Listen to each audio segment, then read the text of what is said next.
everyone, thanks for joining me today for another card. Today's card we're going to be using the Simon Says stamp Beautiful Flowers, and I'm also going to show you how to fix some mistakes and how to make a hot mess card into a beautiful card.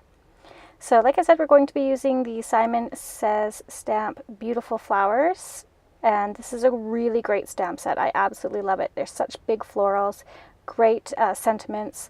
So let's go ahead and get started here. I am going to start off by using my Tim Holtz stamp platform here, and I'm going to stamp this image on some Strathmore Bristol Smooth cardstock, and I used VersaFine Black Onyx ink to stamp this with, because I don't know what I was thinking. I wanted to do some Copic coloring, and I was supposed to use the Memento Black Tuxedo ink, so I'm trying to dry it up here. In hopes that it won't move around too much when I apply these Copic markers. But not only did it move around, as you can kind of see there, it smudged. I tried to clean that up because I thought I could save it and try and clean it there. That did not work. So I'm going to continue on here, and I'll show you how I'm going to fix that later on. So I'm just using 3 different shades of each color, and I am laying the color down. I usually start with the lightest and go to the darkest and then back again to the lightest. So this takes me a bit of time to go through and complete. I just keep blending until I get the shade that I like. So when you're using Copic markers, because they're alcohol based, you want to make sure that you're using an ink that doesn't move around, for the very simple fact of I didn't, and look what happened. And so now I've got to get creative and figure out how I'm going to fix those smudges. So that's what I'm trying to do here as I'm coloring. I'm trying to figure out how on earth I'm going to get rid of those black marks. So each flower here, I'm just coloring through, and I'm using, you know what, I'm not even going to tell you what Copic colors I'm using, just the fact that use 3 different shades, or 3 different colors from the color family, a light, a medium, and a dark. I don't want you to get hung up on what colors I'm using, because I want you to kind of think about what you can use and make it your own. So just going ahead and getting this all blended out, and you're going to see what happens here in a minute. I was rushing to get this card done. I originally wanted this to be a white base, and because I have those smudges and because of something that's going to happen here shortly, I have to kind of alter my plan. I'm working really quickly here because I'm on a timeline to get this card done, and now I'm going through with my colorless blender and just lifting some of that pink up because I didn't get the shading that I wanted. I wanted it to be a bit lighter. So you can always use your colorless blender there to pick some of that color back up if you find that it's too dark. So as I'm going along here, I'm like going Mach 10. I'm trying to hurry through, get this laying down, and I end up right about, I guess about here, I end up dropping my Copic marker on top of my piece, and I get this big yellow mark on it. There we go, that's where it is. I try to lift it with a colorless blender, not gonna happen. So I continue on. I'll finish coloring here, and now I'm actually going to try and fix it. I'm using the VersaMark. It's that clear sticky stamp, or clear sticky ink, and I'm going to stamp my image again. Because I left it in my stamp platform, I can go ahead and just re-stamp it. It'll work perfectly. Now what I didn't do was use my anti-static tool, and I should have, but I'm just using some clear Recollections detail embossing powder, and I just stamped right over my original image there.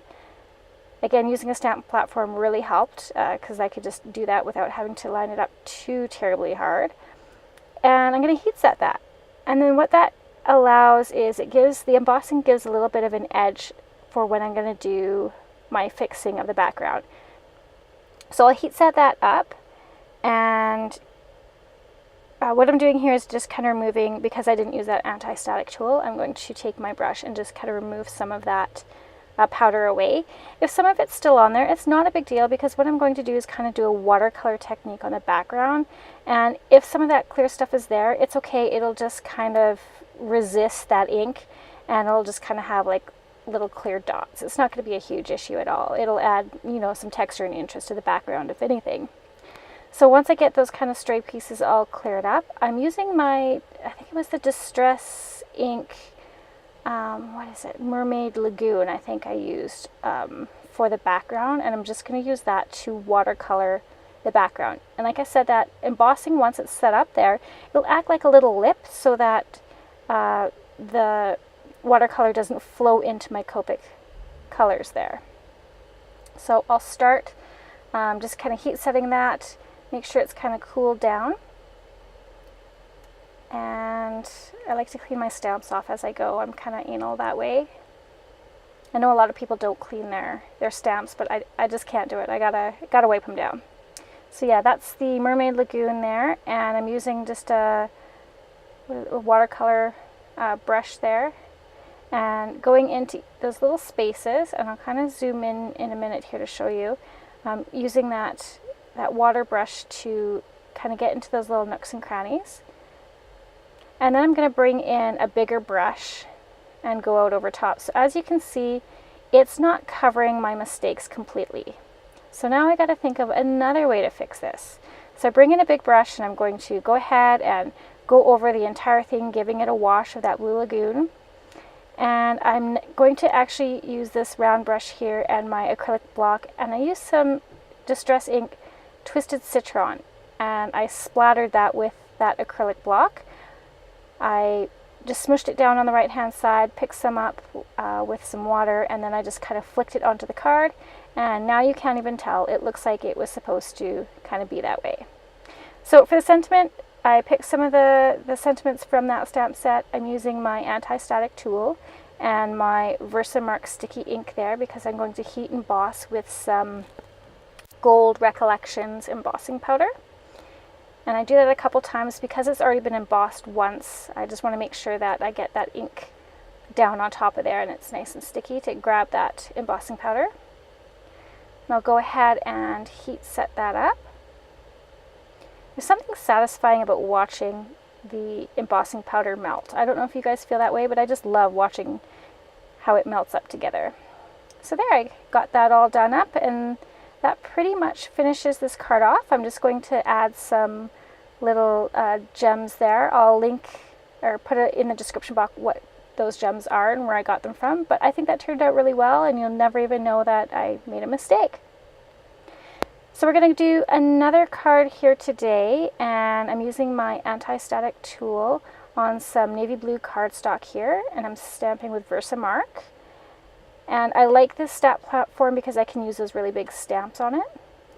This is Recollections Silver Glitter Embossing Powder, and I'm going to go ahead and heat set that up, making sure that your heat gun is really hot when you do that.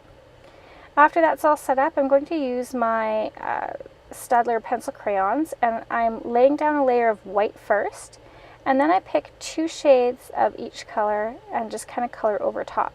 Now laying that white down helps for the colors to show when it's on a darker background like this. And I'm basically just going to go through and lay the white down and then color over top of the white. I'll go through and do that for all the images. Now what you want to really make sure is that your pencil crayon is nice and sharp when you do this so that you can get into those little nooks and crannies. I'm also using a blending tool and some mineral spirits. So this little blending tool that I'm using, I picked it up from Michael's. It's Artis Loft, and it's kind of like a little cardboard pencil, and you just dip it in the mineral spirits and then you color over top of what you just colored to kind of blend those colors together. So again, just laying that white pencil crayon down so that you can lay the color over top and it shows up just a little bit better. It's kind of like when you're painting, it's kind of like a primer, I guess.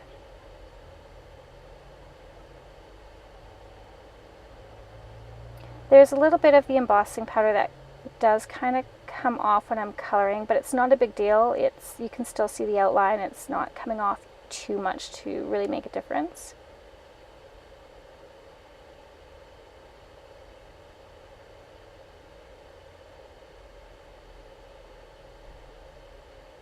Now in the beginning here, this kind of looks a little odd, but once you get it all colored up and kind of blended, it actually looks really, really pretty.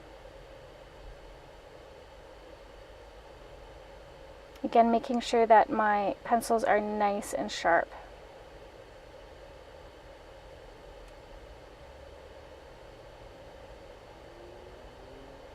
Sorry about the camera shaking. I gotta figure out how to secure my camera a little bit better so it doesn't wobble every time I shake the table. So there's that blending pencil. I just dipped it in some mineral spirits, and then I'm just going over top, and then you can lay some more color back on if you find that it blended too much. And that's what I'll do here, is I'll get it all blended and then I'll put a little bit more of that yellow color over top. But I think that looks great.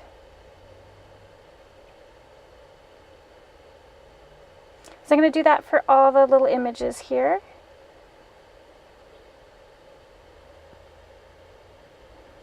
And then you can see once I've got it done, it looks actually really kind of cool.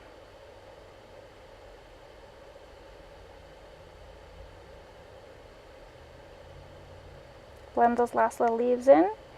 And then we're going to start working on our sentiment. Again, I'm using some sentiments that are in the Beautiful Flowers set. And sorry about my head there, but I'm just trying to use my T ruler there to make sure I get everything lined up nice and straight. And I'm going to go ahead and use some Ranger Detail White Embossing Powder. Ink up that with some Versamark ink.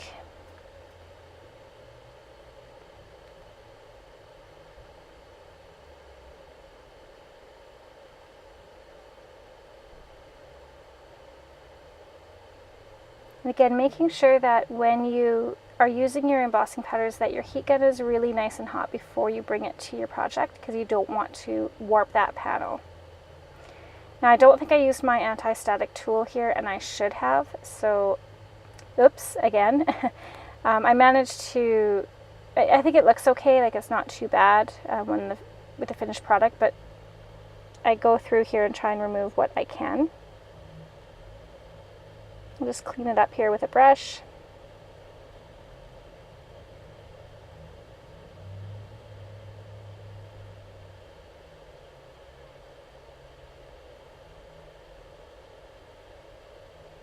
And again, the satisfaction of watching that embossing powder melt, I don't know what it is. I just absolutely love it.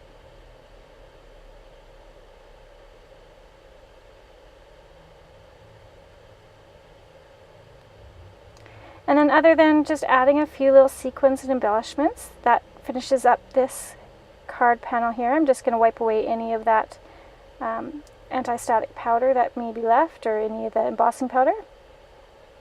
I did some matching envelopes with this today. As you can see, I just added a few sequins, and that pretty much finishes that one off. And then we'll take a look at the first card that we did. Again, I made a coordinating envelope with that. I put it on some brown cardstock there and made it into the card that it is. So I hope you enjoyed today's videos. If you'd like to see more, go ahead and hit that like and subscribe button, or you can click on the videos that I'm showing here. Thanks so much for joining me today, and have a great day.